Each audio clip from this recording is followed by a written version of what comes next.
نحمده ونصلي على رسوله الكريم اما بعد فاعوذ بالله من الشيطان الرجيم بسم الله الرحمن الرحيم رب اشرح لي صدري ويسر لي امري واحلل عقدة من لساني يفقهوا قولي ربنا لا تؤاخذنا ان نسينا او اخطانا۔ حاضرین گرامی قدر، آج ہم قرآن مجید کا ایک اور اہم مقام پڑھ رہے ہیں، اور اس مقام کی خصوصیت یہ ہے کہ اس میں اللہ تعالیٰ نے ہمیں یہ سکھایا ہے کہ وہ کون سے رویے ہیں ہم لوگ جن کو اختیار کر لیتے ہیں اور اس کے نتیجے میں ہمارے آپس کے تعلقات، باہمی تعلقات فساد کی نظر ہو جاتے ہیں، ان میں خرابی پیدا ہو جاتی ہے، تعلقات ختم ہو جاتے ہیں، دلوں میں دوریاں پیدا ہو جاتی ہیں، بلکہ نفرت پیدا ہو جاتی ہے۔ ارشاد باری تعالیٰ ہے انما المؤمنون اخوۃ فاصلحوا بین اخویکم واتقوا اللہ لعلکم ترحمون۔ مطلب اس کا یہ ہے کہ مسلمان تو آپس میں بھائی بھائی ہیں، مومن انما المؤمنون اخوۃ، مسلمان آپس میں بھائی بھائی ہیں، فاصلحوا بین اخویکم، تو تم اپنے بھائیوں کے درمیان صلح کرا دیا کرو، ٹھیک ہے۔ واتقوا اللہ، اور اللہ سے ڈرتے رہو، لعلکم ترحمون، تاکہ تم پر رحم کیا جائے۔ اس صورت کا موضوع چونکہ یہی ہے کہ مسلمانوں میں اگر فساد ہو جائے، جھگڑا ہو جائے تو اس وقت کیا رویہ اختیار کرنا چاہیے، تو اسی پس منظر کی یہ آیات ہیں۔ تو اللہ تعالیٰ نے اسی سلسلہ کلام میں بیچ میں اب یہ آیات ہیں جو یہاں پر ہم پڑھ رہے ہیں، اس میں پہلی چیز تو اللہ تعالیٰ یہ بتا رہے ہیں کہ مسلمانوں کے درمیان جو تعلق ہے اس کی حقیقی نوعیت کیا ہے۔ یہ اصل میں بھائی چارے کا تعلق ہے، برادری کا تعلق ہے۔ سارے مسلمان ایک دوسرے کے بھائی ہیں، ایک دوسرے کی بہنیں ہیں، لیکن یہ بھائی بہن کس معنوں میں ہیں؟ یہ نسبی پہلو سے نہیں ہے، یہ اصل میں روحانی تعلق ہے۔ اور مدعا کیا ہے اس کا کہ فیلنگ وہی ہونی چاہیے، فیلنگ وہی ہونی چاہیے ہماری ایک دوسرے کے حوالے سے کہ جس طریقے سے ہم عصبیت کے تحت، عصبیت وہ جذبہ ہوتا ہے جس کی بنا پر آدمی اپنے کنبے، اپنے قبیلے، اپنے وطن سے محبت رکھتا ہے، تو جو عصبیت، جو محبت، جو تعلق سگے بھائی، سگی بہن کے ساتھ ہوتا ہے، وہی اصل میں سارے مسلمانوں کو ایک دوسرے کے ساتھ ہونا چاہیے۔ اور اس کا تقاضا کیا ہے؟ اس کا تقاضا یہ ہے کہ اگر جھگڑا ہو جائے، اگر جھگڑا ہو جائے تو کیا کیا جائے؟ کونے میں بیٹھ کے تماشا دیکھا جائے، جلتی ہوئی آگ کے اندر لا کے پیٹرول ڈالا جائے، یا یہ کہ دو فریق لڑ رہے ہیں تو ہم کسی ایک کے ساتھ جا کے کھڑے ہو جائیں؟ نہیں، ایسا نہیں کرنا۔ قرآن کیا سکھا رہا ہے؟ فَأَصْلِحُوا بَيْنَ أَخَوَيْكُمْ، کہ تم پھر ان دونوں فریقوں کے درمیان، تثنیہ کا صیغہ ہے، دونوں فریقوں کے درمیان، اور دو افراد مراد نہیں ہیں، دو افراد بھی ہو سکتے ہیں، دو گروہ بھی ہو سکتے ہیں، ان کے درمیان تم صلح کرانے والے بنو، صلح کراؤ، صلح کراؤ۔ یہ مسلمانوں کا رول ہے، یہ مسلمانوں کا کردار ہے۔ اور یہ اگر نہیں کرو گے اور اس کے برعکس کرو گے، صلح نہیں کراؤ گے، یا وہ جو تین رویے میں نے بیان کیے ہیں کہ آپ بیٹھ کے تماشا دیکھیں، آپ آگ کے اندر جا کے اور پیٹرول ڈال دیں اور ایندھن ڈال دیں آپ، یا یہ کہ خود اب اس جنگ کے اندر کود جائیں۔ ایندھن ڈالنے سے مراد تو یہ تھی کہ آپ مطلب بڑھاوا دینا شروع کر دیں۔ آپس میں اختلافات ہیں، کسی جاننے والوں میں کوئی اختلاف پیدا ہو گیا ہے تو اب آپ کسی فریق کو بھڑکانا شروع کر دیں، ارے میں نے تو فلاں فلاں بات سنی تھی، مجھ سے تو وہ تمہارے متعلق یہ کہہ رہا تھا، تو اس لڑنے والے کے جو دل میں اور آگ لگ جائے گی، وہ اور پھر ناراض ہو جائے گا دوسرے شخص سے۔ تو دوسرا رویہ یہ ہے، تیلی اور دکھانا۔ تیسرا رویہ وہی ہے کہ خود ایک فریق بن جائے۔ تو یہ تین رویے کیا ہیں؟ یہ تقوی کے خلاف ہے۔ تو قرآن مجید یہ کہتا ہے اللہ سے ڈرو، اللہ سے ڈرو، لعلکم ترحمون۔ لعلکم ترحمون کا مطلب کیا ہے کہ دیکھیے یہ وہ چیزیں ہیں جو ہم جب اپنی زندگی میں اختیار کر لیتے ہیں تو اللہ تعالیٰ کی برکت اڑ جاتی ہے، اس کی عنایات ہم سے روٹ جاتی ہیں۔ کیوں روٹ جاتی ہیں؟ اس کی بہت سادہ مادی وجہ بھی ہے۔ دیکھیے اتحاد میں ہمیشہ برکت ہوتی ہے، لوگ جب ساتھ ہوتے ہیں، دلوں میں محبتیں ہوتی ہیں، دلوں میں الفت ہوتی ہے، ایک دوسری کی خیر خواہی کا جذبہ ہوتا ہے، تو جب کوئی مشکل آتی ہے تو سب لوگ مل کے فیس کرتے ہیں. خاندان کیوں خاندان ہوتا ہے؟ خاندان صرف اس لیے خاندان نہیں ہوتا کہ لوگ ساتھ رہ رہے ہوتے ہیں. خاندان اس لیے خاندان ہوتا ہے کہ ہر مشکل میں، ہر خوشی میں، ہر غمی میں سب ساتھ کھڑے ہوئے ہوتے ہیں. تو دکھ پھر دکھ اس طرح لگتا ہی نہیں ہے، مشکل ویسے مشکل رہتی نہیں ہے. اور اسی طریقے سے خوشی اگر اپنے ہو تو پھر خوشی دوبالا ہو جاتی ہے. تو یہ اصل میں پھر ایک چیز ہے جو پیدا ہوتی ہے. پھر اللہ کی رحمت برستی ہے، پھر برکت ہوتی ہے، پھر معاملات بہتر ہوتے ہیں، اور دنیا میں بھی ہوتے ہیں اور آخرت میں بھی ہوں گے. اور اللہ کی رحمت کوئی معمولی چیز نہیں ہے. ہم میں سے کون شخص ہے جو اللہ کی رحمت کا محتاج نہ ہو؟ اس کی رحمت کا مطلب کیا ہے؟ اس کو اگر سمجھنا ہو تو اس کا اپوزٹ جان لیں. اس کا اپوزٹ کیا ہے؟ اللہ کی لعنت. یعنی اگر یہ نہیں کریں گے تو پھر ہم پہ لعنت پڑے گی، پھٹکار پڑے گی، اللہ تعالیٰ اٹھا کے پھینک دیں گے، شیاطین کے حوالے کر دیں گے. پھر ہمیں وہ دنیا کے مادی جو قوانین ہیں ان کے حوالے کر دیں گے. پھر ہمارے اور ہماری بدنصیبی کے بیچ میں نہیں آئیں گے. پروردگار ہیں جو ہمارے اور ہماری بدنصیبی کے بیچ میں آ کے کھڑے ہو جاتے ہیں. ورنہ اس دنیا میں جو کچھ ناگہانی حادثات، مصیبتیں، بلائیں گھومتی پھر رہی ہیں وہ ایسی ہیں کہ آپ ان کا اندازہ نہیں کر سکتے. اللہ تعالیٰ مسلسل ہمیں پروٹیکشن دیتے رہتے ہیں، مسلسل پروٹیکشن دیتے ہیں، اور یہ وہ اپنی رحمت کی بنیاد پہ کرتے ہیں. جس طریقے سے اگر آپ کو اس کو سمجھنا ہے نا، تو جس طریقے سے آپ کے چھوٹے چھوٹے معصوم بچے ہوتے ہیں تو وہ کبھی آگ کی طرف لپکتے ہیں، کبھی وہ کیڑے اور کانٹوں کی طرف جاتے ہیں. آپ چھوڑ دیں گے اسے، بچے کو مسیری پہ اگر آپ چھوڑ دیں، فرض کر لیں وہ تو لڑک کے نیچے گر جائے گا. تو آپ کیا کرتے ہیں؟ اس بچے کے متعلق مسلسل پروٹیکشن دے رہے ہوتے ہیں، تحفظ دے رہے ہوتے ہیں. پھر نمبر 2 مسلسل پروویژن دے رہے ہوتے ہیں، سپلائز دے رہے ہوتے ہیں، ضروریات پوری کر رہے ہوتے ہیں. مسلسل تیسری چیز فیسیلیٹیشن دے رہے ہوتے ہیں.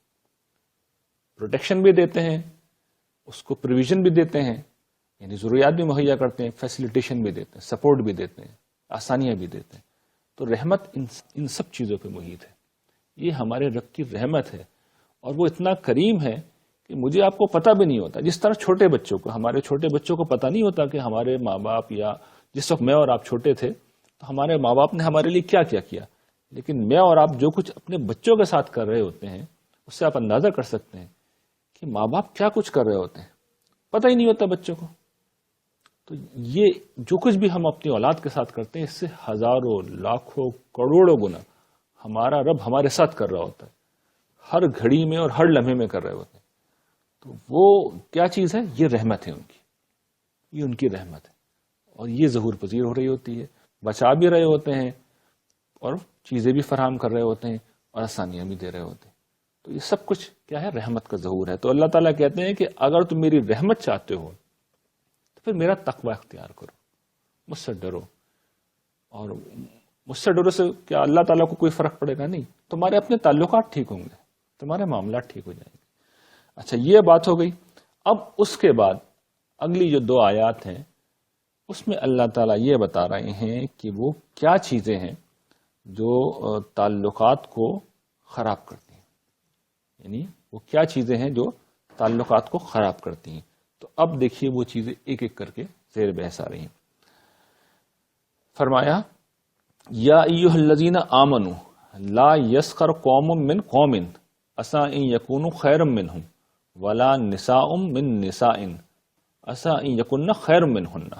کہ اے ایمان والو، اے ایمان والو، تمہارے اندر مردوں کا کوئی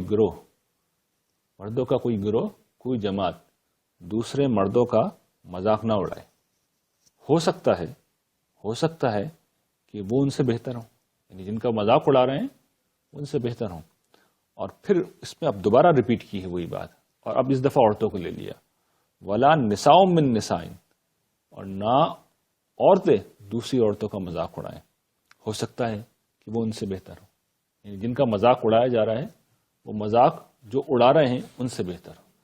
تو یہ بڑی اہم آیت ہے. اب اس کو سمجھیے اللہ تعالیٰ کیا کہہ رہے ہیں. پہلی بات وہ کیا بتا رہے ہیں ہمیں کہ یہ جو تم مذاق اڑاتے ہو ایک دوسرے کا، تو یہ میسج کیا دیا انہوں نے.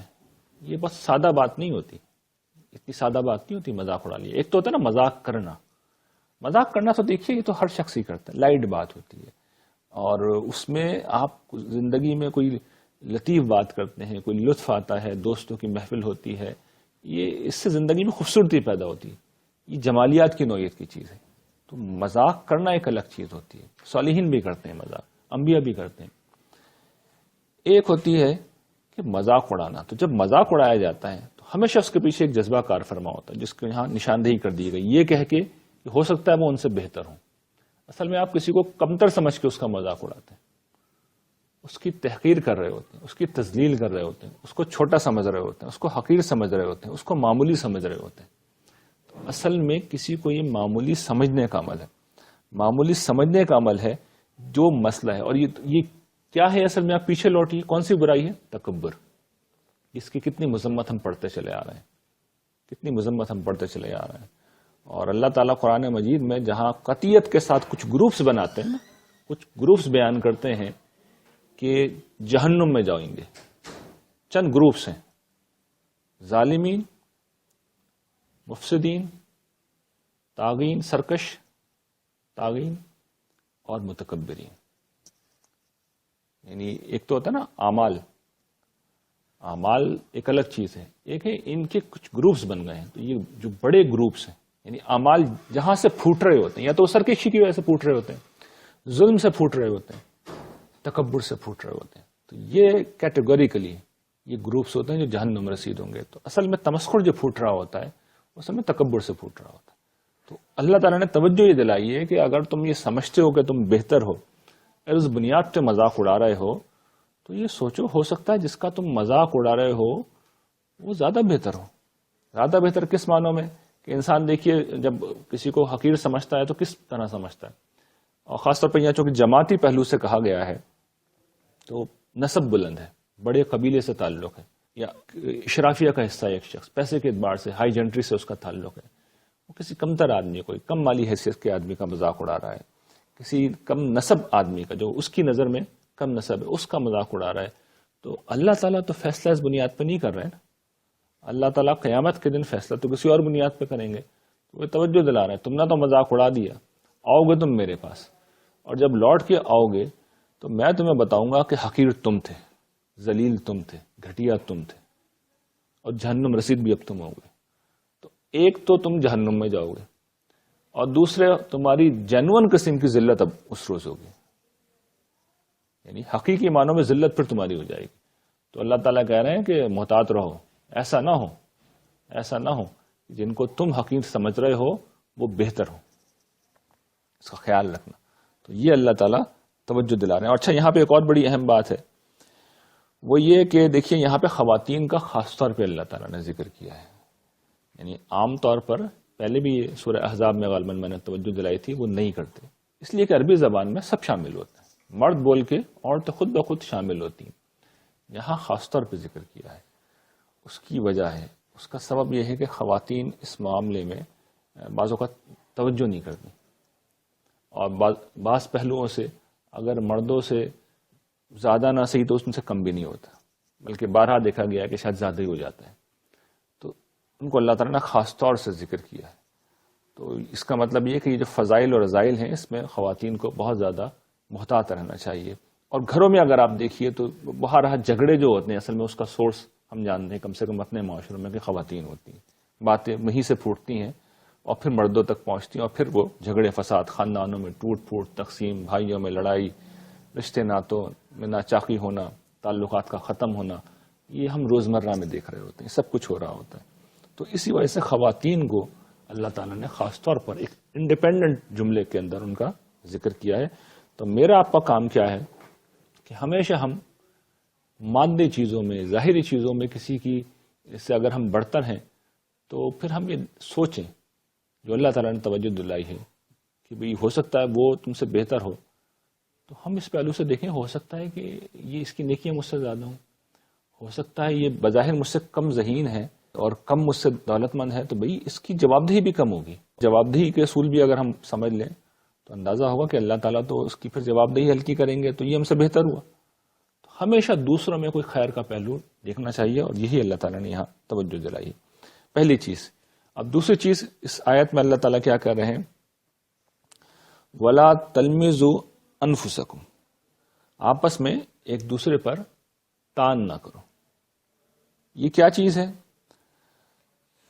جس طرح مذاق اڑانے کے پیچھے اصل میں تکبر ہوتا ہے، تانا دینے کے پیچھے بھی تکبر بھی ہوتا ہے اور ساتھ میں نفرت بھی ہوتی ہے. تانا دینا کیا ہوتا ہے؟ تانا دینا یہ ہے کہ کسی کو ہم اس کی کمزوری کا احساس دلانا شروع کر دیں، اور اس کے کئی طریقے ہو سکتے ہیں. ہم اس پہ چوٹ کس سکتے ہیں، پھپتی کستے ہیں، طنز کرتے ہیں، فکرہ ہم اس کے اوپر ایک جڑ دیتے ہیں، فکرہ چست کرنا جسے زبان میں کہتے ہیں.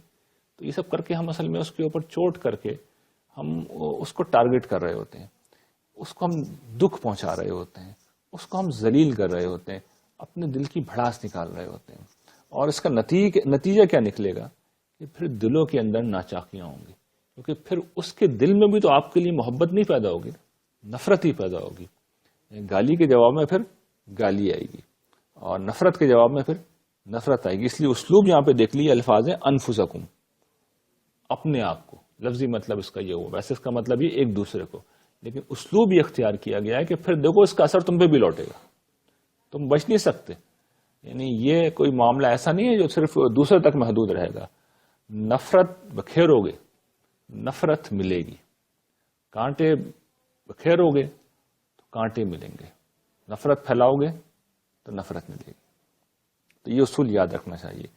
یہ ہو نہیں سکتا کہ ہم تو کسی سے ایک تحقیر آمیز انداز میں گفتگو کر رہے ہیں اور وہ بہت عقیدت و محبت سے ہمارا ذکر کریں. یہ کبھی نہیں ہوگا، کبھی بھی نہیں ہو سکتا. جواب میں وہی رویہ ملے گا، اور پھر کیا ہوگا؟ تعلقات کی خرابی، پھر جھگڑا ہوگا، پھر فساد ہوگا، پھر دشمنی ہوگی. تو اسی چیز کی طرف اللہ تعالیٰ توجہ دلا رہے ہیں کہ مت کرو یہ کام. یہ دوسری چیز ہو گئی.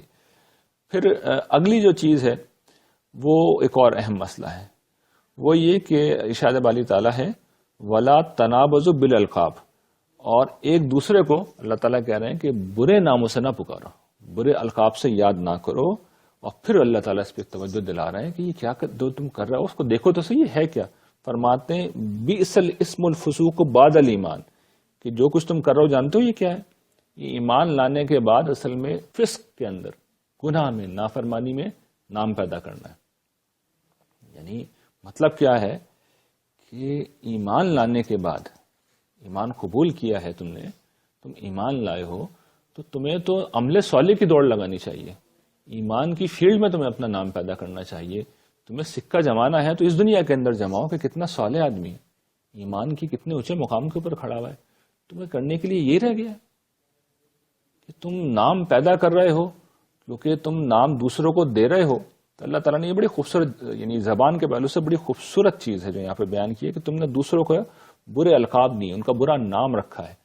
تو تم بھی اصل میں اپنا نام پیدا کر رہے ہو. تم نے دوسرے کو کالیا کہا ہے، مثال کے طور پر ایک ہے نا، کسی کو برے القاب سے پکارنے کی ایک مثال ہے کہ کسی کا رنگ گہرا ہے تو ہم نے کہا اسے کالیا ہے، ہم نے تو اس کا نام ایک رکھ دیا، کلو کہہ دیا اسے، یا اس نوعیت کا اور کوئی بھی برا لقب ہم نے رکھ دیا. تو ہم نے اس کو ایک نام دیا، لیکن ہم اپنا نام کہاں پیدا کر رہے ہیں؟ ہم فسق میں اپنا نام پیدا کر رہے ہیں. اللہ تعالیٰ ہمیں کہہ کے کیا پکاریں گے؟ اے فاسق ادھر آ جا.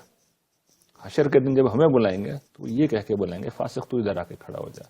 تو میرے بندوں کا دل دکھاتا تھا، ان کو ذلیل کرتا تھا، ان کی توہین کرتا تھا، ان کو حقیر سمجھتا تھا، ان کو بدنام کرتا تھا، ان کے ساتھ یہ معاملہ کرتا تھا. تو میں نے بھی تیرے ایک نام رکھا ہوا ہے، اور اللہ تعالیٰ وہ نام بتا رہے ہیں، فسق، فاسق کہہ کے پکاریں گے. اور یہ بھی ونس اگین ایک گروپ ہے جہنم میں جانے والوں کا. تو اللہ تعالیٰ کہتے ہیں کہ یہ دیکھو، تم سوچو تو صحیح کر کیا رہے ہو. تم ایمان کی فیلڈ میں آئے ہو، ایمان کے میدان میں چھلانگ لگائی ہے، ایمان لائے ہو، دوڑ لگانی ہے تو نیکیوں میں لگاؤ. نام پیدا کرنا ہے تو وہاں کرو، صدیق نام رکھواؤ اپنا، صدیقین کی فہرست میں شامل ہو، شہداء کی فہرست میں شامل ہو. تم فساق کے اندر جا کے کھڑے ہو گئے.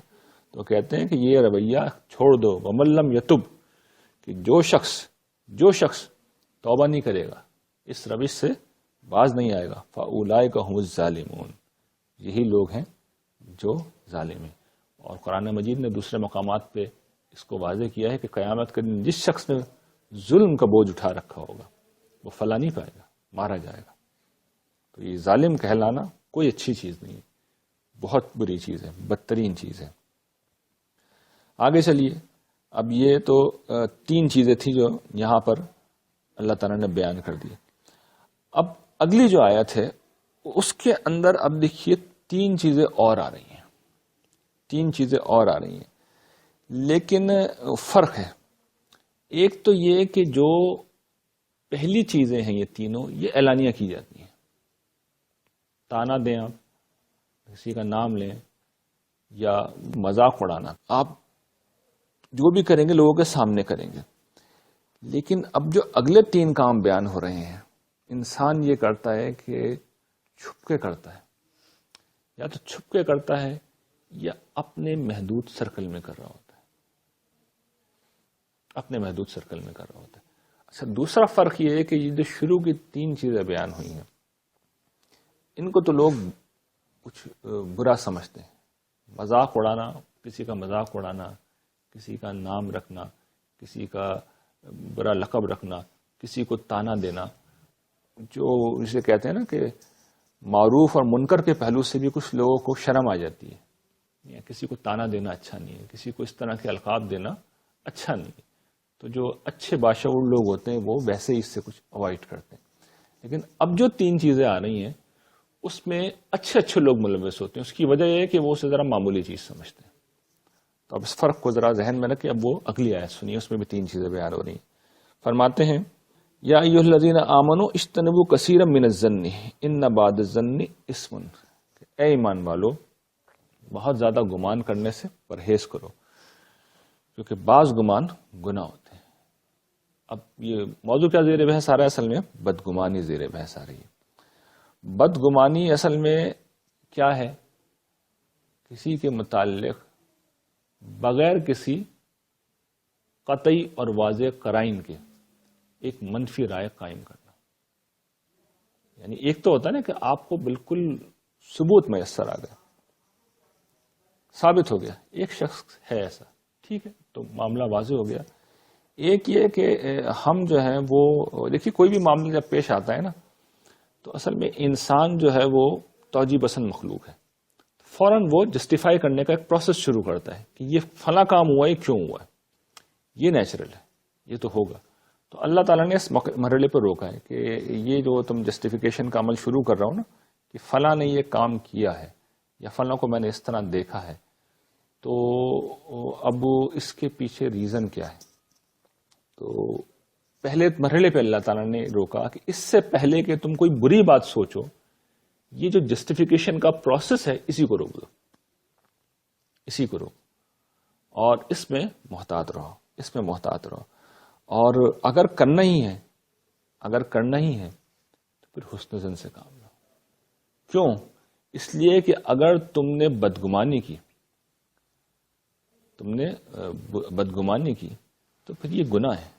یہ جو کہا نا بعد الظن اسم, بعض گمان گناہ ہوتے ہیں, تو مراد یہ ہے کہ جو بدگمانی ہوتی ہے وہ گناہ ہے. یعنی بدگمانی کیا ہے؟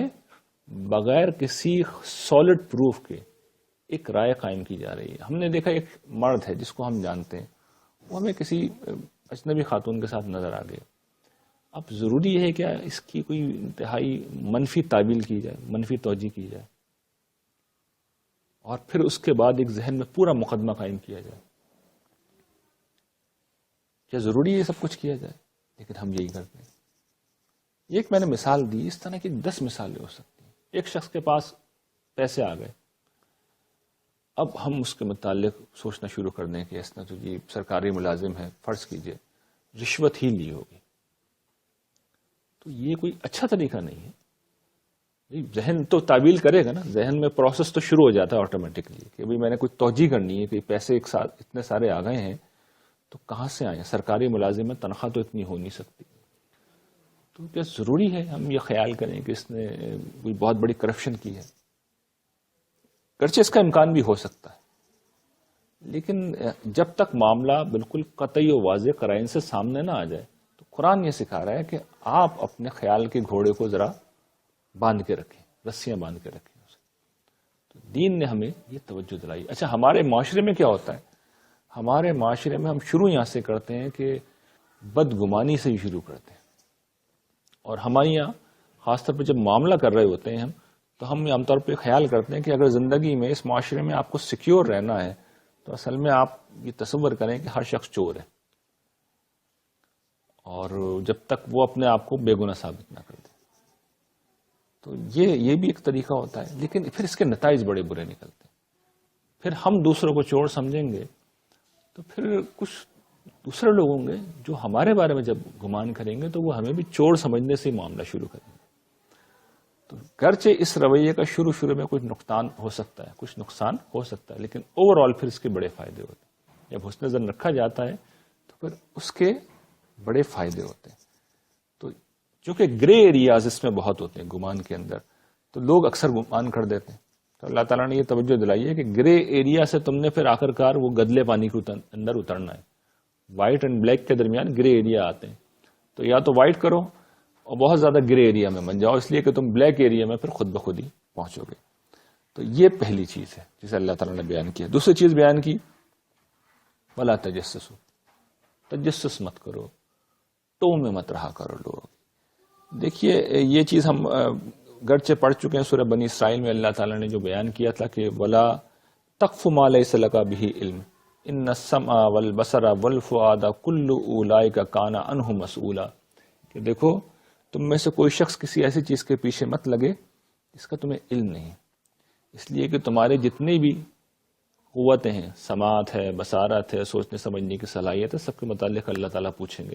تو وہاں اصل میں تجسس کا نام لیے بغیر اسی عمل کی طرف توجہ دلائی گئی تھی. یہاں اس عمل کو بیان کر دیا گیا، ٹوہ مت لو، تجسس مت کرو. یہ کیوں کہا ہے؟ اس لیے کہ جس طریقے سے ہمارے ہاں جان، مال، آبرو کو ایک حرمت حاصل ہے، اسی طریقے سے کسی کی پرائیویسی کو بھی ایک تحفظ حاصل ہے. پرائیویٹ لائف ہر شخص کی دین نے مقدس سمجھی اور اس کو بیان کیا یہاں پہ کہ کسی کی پرائیویٹ لائف میں دخل اندازی مت کیجیے. مت لوگوں کے پیچھے پڑے کہ فلاں کے گھرانے میں کیا ہو رہا ہے، فلاں کے معاملات کیسے چل رہے ہیں. لیکن چونکہ یہ معاملہ ایک دفعہ پھر ویسا ہے کہ ایک تو بڑا ہلکا ہے، دوسرا یہاں پہ بھی گرے ایریاز ہوتے ہیں. یعنی ہر طرح کا تجسس بہرحال ممنوع تو نہیں ہو سکتا نا. بعض اوقات تو یہ ضروری ہوتا ہے. بھائی والدین کو نظر رکھنی چاہیے اپنے بچوں کے اوپر. یعنی آپ کا بچہ کیا کر رہا ہے، کن دوستوں میں اٹھ رہا بیٹھ رہا ہے، یہ اس کی کوئی پرائیویسی نہیں ہے، آپ کو دیکھنا پڑے گا. یعنی اس پر نظر رکھنی پڑے گی. چھوٹا بچہ ہے، اسے کیا خبر زمانے کی. گورنمنٹ یہ نہیں کر سکتی. گورنمنٹ کو بہرحال تجسس کرنا پڑے گا، گورنمنٹ کو معلومات رکھنی پڑے گی، خبر رکھنی پڑے گی. اساتذہ ہیں، ان کو بہرحال خبر رکھنی پڑے گی معاملات کی. انہیں اطلاع ہونی چاہیے، انہیں پوری نالج ہونی چاہیے، ورنہ اور فساد پیدا ہو جائے گا. تو یہاں تک یہ چیزیں ٹھیک ہیں. لیکن جن لوگوں سے ہمارا نہ لینا ہے نہ دینا ہے، جن سے کوئی اس نوعیت کا کوئی تعلق نہیں ہے، ان کی ذاتی چیزوں میں ہم جانا شروع کر دیں اور دخل اندازی کرنا شروع کر دیں، ٹوہ لینا شروع کر دیں، تو وہ اصل میں کس چیز کی عکاس ہوتی ہے؟ وہ یہ ہے کہ ہم دوسروں کے معاملات میں جا کر اصل میں کوئی عیب ڈھونڈ رہے ہیں، کوئی کمزوری ڈھونڈ رہے ہیں، اور ہم پھر مزے لینا چاہتے ہیں. پھر ہم اس چیز کا چرچا کریں گے لوگوں کے اندر، ارے فلاں کے پتہ ہے کیا ہوا تھا، اس کی بیٹی کے ساتھ یہ معاملہ ہوا، اب اس کو جناب آپ بیان کرنا شروع کر دیں گے. یہ ہمارے عام ہوتا ہے. تو لوگ اصل میں مزے لے رہے ہوتے ہیں، یہ رسوا کر رہے ہوتے ہیں، اور پھر اس سے بڑی خرابیاں پیدا ہوتی ہیں. اس کی ظاہر بات ہے اتنی مثالیں کہ میں اگر ایک ایک مثال دینا شروع کر دوں تو پھر بہت وقت زیادہ ہو جائے گا. پھر سب سے بڑی بات یہ کہ ہم تجسس کریں اور واقعتاً کوئی شخص برا ہے، ہم اس کو رنگے ہاتھوں پکڑ بھی لیں، یہ جان بھی لیں اس کے گناہ کے بارے میں. تو دیکھیے ہم نے، ہو سکتا ہے اس کے گناہ کے بارے میں ہم جان لیں، تنہائی میں اس نے گناہ کیا ہے، اور ہو سکتا ہے کہ وہ تنہائی میں توبہ بھی کر لے اور توبہ کا ہمیں علم نہ ہو. تو کتنے غلط جگہ پہ ہم آ کے کھڑے ہو جائیں گے. یعنی وہ تو توبہ کر کے دوسری جگہ چلا گیا. یعنی بالکل ہم نے کسی شخص کو مجرم کے طور پہ پکڑا، اسٹیبلش برائی میں انوالو دیکھا، پکڑ لیا، نہ پکڑنے سے بنا دیے کہ اس کے بارے میں جان لیا. اچھا ہمیں تو صرف اتنا پتا ہے نا کہ اس شخص نے برا کام کیا، یہ نہیں پتا بعد میں وہ رو کے توبہ کر چکا ہے، معافی مانگ چکا ہے، وہ تو کلیئر ہو گیا. کلیئر بھی نہیں ہوا، بہت آگے پہنچ گیا، ہم اسے برا سمجھتے رہے. اب ہم نے پچھلے جو گناہ تھے، بدگمانی کرنے کے ساتھ کسی کو الزام دینا، اس کا ذکر کریں گے تو کہیں پہ صحیح بات ہے یہ ممکن نہیں ہے کوئی شخص تجسس کر رہا اور اس کو وہ چھپا کے اپنے دل کے اندر محفوظ رکھے. دیکھیں جو آدمی تجسس کرتا ہے نا، وہ ان پٹ لیتا ہے اور پھر آؤٹ پٹ بھی ضرور دیتا ہے. وہ ہر حال میں بتائے گا دوسروں کو، جو شخص بھی تجسس کر رہا ہوتا ہے وہ اس لیے نہیں کرتا یہ کام کہ وہ اطمینان کے ساتھ اپنے دل کے اندر اس راز کو محفوظ رکھ کے دنیا سے رخصت ہو جائے گا، وہ لازماً دوسروں سے بیان کرے گا، تو پھر گویا کہ وہ دوسری ساری چیزیں برائیاں وہ بھی آ جائیں گی۔ اچھا، اس میں ایک اور بھی استثنا ہے، وہ سمجھ لیجئے، کسی کے معاملات کی تو اس وجہ سے لینا کہ ہو سکتا ہے وہ شخص کسی مشکل میں آ جائے اور میں اس کی کچھ مدد کر دوں، یہ بھی کوئی غلط نہیں ہے۔ تو یہ جو 3 چیزیں اب آ رہی ہیں جن کا میں نے ذکر کیا ہے، اس میں ایک چیز تجسس ہے اور ایک گمان تھا، اسی میں عرض کر رہا ہوں کہ اس میں کچھ گرے ایریاز بھی ہیں۔ تو اصل میں اس میں سب سے اچھے جج آپ ہوں گے، آپ خود فیصلہ کر رہے ہوں گے اور آپ کا ضمیر گواہی دے رہا ہوگا کہ جو میں کر رہا ہوں یہ ٹھیک کر رہا ہوں یا غلط کر رہا ہوں، اور کسی سے پوچھنے کی عام طور پر ضرورت نہیں پڑتی، آدمی کو خود پتا ہوتا ہے۔ اور اس کا سب سے اچھا طریقہ یہ ہوتا ہے کہ اس کو ریورس کر دیں کہ میرے ساتھ یہ ہو جائے گا تو میں کیا ایکسپیکٹ کرتا ہوں۔ تو اس پہلو سے اس کو دیکھنا چاہیے۔ جو اس زمن کی پھر آخری ہدایت ہے جس میں الحمدللہ ہم سبھی مبتلا ہیں، وَلَا يَغْتَبْ بَعْضُكُمْ بَعْضًا، اور دیکھو تم میں سے کوئی کسی دوسرے کی غیبت نہ کرے۔ غیبت کیا ہوتی ہے؟ میں اس کو بیان کرتا ہوں، پہلے آیت پوری پڑھ لیں۔ اس کی کراہیت کو پھر اللہ تعالیٰ بیان کر رہے ہیں اور بہت سخت اسلوب کے ساتھ بیان کر رہے ہیں۔ فرماتے ہیں أَيُحِبُّ أَحَدُكُمْ أَن يَأْكُلَ لَحْمَ أَخِيهِ مَيْتًا فَكَرِهْتُمُوهُ وَاتَّقُوا اللَّهَ إِنَّ اللَّهَ تَوَّابٌ رَحِيمٌ۔ دیکھو تم میں سے کوئی شخص ایسا ہے جو اس کو پسند کرے کہ وہ اپنے مردہ بھائی کا گوشت کھائے، تو تم نے اس کو ناپسند کیا، تم نے اس سے گھن کھائی۔ اللہ سے ڈرو، تم نے خود اس سے گھن کھائی نا، اس کا ذکر سننے کے بعد کتنی نفرت محسوس ہوئی۔ ایک تو گوشت، وہ بھی مردار کا، تیسرے وہ بھی اپنے بھائی کا، ناقابل تصور ہے یہ چیز۔ تو اللہ تعالیٰ کہتے ہیں جب اتنی مکروہ چیز ہے، اور یہ تمثیل کیوں دی گئی ہے؟ بڑی خوبصورت تمثیل ہے، اس لیے کہ دیکھیے ایک مردہ ہے، اس مردہ شخص کا ہم اس کو ساتھ کچھ بھی کر دیں، حتیٰ کہ اس کے جسم سے گوشت کاٹنا شروع کر دیں، تو وہ اپنا ڈیفینس نہیں کر سکتا، وہ اپنے آپ کو بچا نہیں سکتا۔ زندہ آدمی کو تو اگر آپ ہاتھ بھی لگائیں گے وہ ریئیکٹ کرے گا، وہ جواب دے گا۔ مردہ شخص کا آپ گوشت بھی کاٹ لیں اور اس کو پکا کے کھا جائیں تو وہ بیچارہ کچھ بھی نہیں کر سکتا۔ تو اصل میں غیبت یہ کیوں ہے اس نوعیت کا مکروہ جرم؟ اس لیے کہ غیبت ہمیشہ پیٹھ پیچھے کی جاتی ہے، وہ شخص موجود ہی نہیں ہوتا ریئیکٹ کرنے کے لیے، جواب دینے کے لیے، ایکسپلین کرنے کے لیے، معاملے کو واضح کرنے کے لیے وہ شخص موجود ہی نہیں ہوتا۔ بدگمانی ہو، تجسس ہو، غیبت ہو، یہ سب اصل میں آپ اس کی لا علمی میں کر رہے ہوتے ہیں، اس شخص کو پتہ ہی نہیں ہوتا پیچھے ہو کیا رہا ہے۔ تو غیبت بھی اصل میں یہی چیز ہے۔ تو اس لیے اس کو یہ تشبیہ دی گئی ہے کہ جس طرح مردہ اپنے آپ کو نہیں بچا سکتا، وہ اس شخص اس مجلس میں مردے کے طور پہ موجود ہے، اپنا ڈیفینس کر ہی نہیں سکتا۔ تو اللہ تعالیٰ کہتے ہیں کہ اس سے ڈرو اور باز آ جاؤ۔ جب باز آ جاؤ گے تو یاد رکھو کہ اللہ تعالیٰ تو بہت پھر توجہ کرنے والے ہیں، توبہ قبول کرنے والے ہیں اور بہت رحم کرنے والے بھی ہیں۔ تو اچھا، اب سمجھیے غیبت ہوتی کیا ہے۔ اس کو خود رسول اللہ صلی اللہ علیہ وسلم نے بیان کر دیا کہ کسی شخص کا وہ عیب بیان کیا جائے جو واقعتاً اس کے اندر موجود ہو، یعنی وہ عیب بیان کیا جائے جو واقعتاً اس کے اندر موجود ہو۔ رسول اللہ صلی اللہ علیہ وسلم جب بیان کر رہے تو صحابہ کرام نے بیان کیا کہ حضور وہ عیب واقعتاً اس شخص میں موجود ہے، ہم تو وہی بیان کر رہے ہیں یا وہی بیان کریں گے۔ تو آپ نے کہا بھائی یہی تو غیبت ہے، اگر عیب ہی موجود نہیں ہے اور پھر تم بیان کرو پھر تو تم نے بہتان لگا دیا۔ یعنی ایک شریف آدمی کو تم نے اگر بدکار قرار دے دیا تو پھر تو تم نے بہتان لگا دیا۔ زانی کو زانی کہو گے تب غیبت کر رہا ہو، یعنی وہ گناہ پایا جاتا ہے، وہ عیب موجود ہے، وہ برائی موجود ہے، اسی کو تم زیر بحث لا رہے ہو، اس کی غیر موجودگی میں لا رہا ہو، تو یہ غیبت ہے۔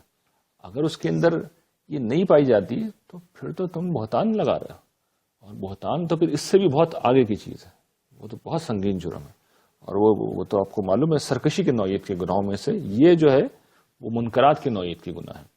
اور بہتان لگانا اصل میں وہ طغیان، سرکشی، بغی کی نوعیت کے گناہوں میں سے، اور وہ پھر جہنم کی سزا پھر بیان ہوئی ہے وہاں، تو وہ تو بہت آگے کی چیز ہے۔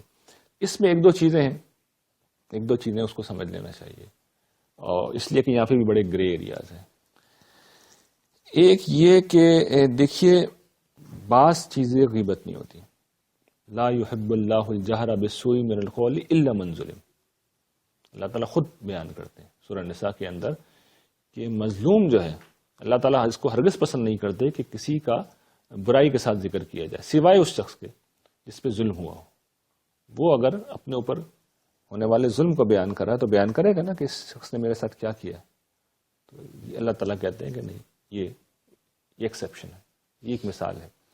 اسی طریقے سے اگر کسی شخص کو معلومات بیان کرنی ہے اور مثال کے طور پر کوئی شخص اپنی بیٹی کے اور بہن کے رشتے کے بارے میں انویسٹیگیشن کر رہا ہے تو وہاں بتانا پڑے گا ہمیں، وہاں تو بتانا ضروری ہوگا کہ نہیں اس شخص کے اندر یہ مسئلہ ہے، آپ مت کیجیے. پورے دیانتداری کے ساتھ کو بتانا ہوگا. یہ غیبت نہیں ہوگی، یہ غیبت نہیں ہوگی. اس طرح کے کیسز میں آپ کو بیان کرنا ہوگا. اسی طریقے سے پبلک فیگرز ہیں، پبلک جو فیگرز ہوتی ہیں جن کی برائیاں معلوم ہیں، مشہور ہیں اور سب کو پتہ ہے، ان کو بھی پتہ ہے. اب وہ اصل میں کوئی ایسی چیز نہیں رہے گی کہ کسی شخص کو آپ بدنام کر رہے ہیں، وہ بدنام ہو چکا ہے. یعنی یہ سب کو معلوم ہے، پبلک فیگر ہے، اس کے اندر اعلانیہ ایک چیز موجود ہے، سب کو معلوم ہے. تو پھر اصل میں اب وہ اس کی زد میں نہیں آ رہا. تو یہ کچھ چیزیں ہیں. اور پھر آپ کو معلوم ہے ہم نے اس کے اوپر خصوصی کورسز کرا رکھے ہیں، خصوصی کورسز بنا رکھے ہیں، اس لیے کہ ان چیزوں میں بڑے گرے ایریاز ہوتے ہیں اور بڑی تفصیلات ہوتی ہیں. تو وہ جو لوگ دلچسپی رکھتے ہیں وہ ہماری سائٹ پہ جا کر ان کورسز کو کر سکتے ہیں. اصول کیا ہے؟ اصل اصول یہ ہے کہ اپنے آپ سے پوچھتے رہنا چاہیے، اپنے دل سے پوچھنا چاہیے، اپنے آپ کو اس شخص کی جگہ پہ لے جانا چاہیے جس کے ساتھ یہ سب کچھ ہو رہا ہے. کہ اگر مجھے اس شخص کی جگہ رکھ دیا جائے تو پھر میری سوچ کیا ہوگی، میں کیا محسوس کروں گا. میری غیبت کی جائے، میرے بارے میں تجسس کیا جائے، مجھ پہ کوئی عیب میرے اندر سے ڈھونڈا جائے تو میری کیا فیلنگ ہوگی، میرے بارے میں کوئی گمان کیا جائے میری فیلنگ کیا ہوگی. تو آدمی بالعموم پھر صحیح نتیجے پہ پہنچتا ہے. لیکن اگر اس کو کرنا چاہیں تو پھر آپ ان کورسز کو کر سکتے ہیں. لیکن بہرحال یہ وہ چیزیں ہیں، ان کا مدعا کیا ہے، ان کا مقصد کیا ہے کہ یہ چیزیں جب ہم اپنی زندگی میں اختیار کرتے ہیں تو پھر اس کے نتیجے میں گھروں میں فساد پیدا ہوتے ہیں، تعلقات میں خرابی ہوتی ہے، رشتہ داریاں پھر ٹوٹتی ہیں. اور اگر ان چیزوں میں، ان اصولوں کو اگر ہم اپنا زندگی کا ایک مشن بنا لیں کہ نہیں میں نے ان پہلوؤں سے اپنی اصلاح کرنی ہے، تو یقین کیجئے کہ پھر خاندانوں میں، پھر رشتہ داریوں میں کبھی خرابیاں پیدا نہیں ہوں گی، تعلقات ہمیشہ اچھے رہیں گے اور پھر ہر شخص آپ سے محبت کرنے لگے گا. اللہ تعالیٰ سے دعا ہے کہ ہمارے اندر یہ سارے اچھی خصوصیات کو پیدا کرے اور تمام برائیوں کو ہم سے دور فرمائے. وآخر دعوانا الحمدللہ رب العالمین.